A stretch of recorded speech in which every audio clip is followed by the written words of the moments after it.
मसूर पुलाव सगळ्यांना आवडतो मैत्रिणींनो, पण तो खूप अवघड आहे असं सगळ्यांना वाटते. मी आज तुम्हाला अगदी सोप्या पद्धतीने मसूर पुलाव कसा करायचा तो सांगणार आहे.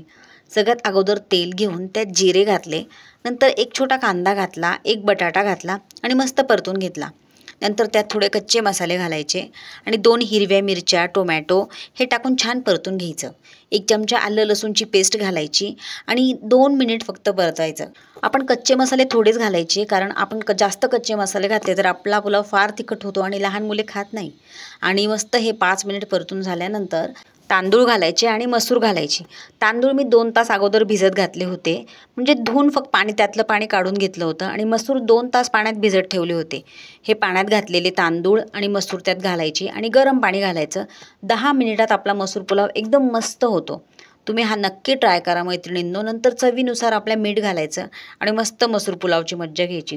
तुम्ही एकदा करून बघा, तुमच्या घरच्यांना फार आवडेल. आणि हो, तुम्ही केलेला मसूर पुलाव जर आवडला तर मला लाईक, शेअर, कमेंट जरूर करा. Bye bye.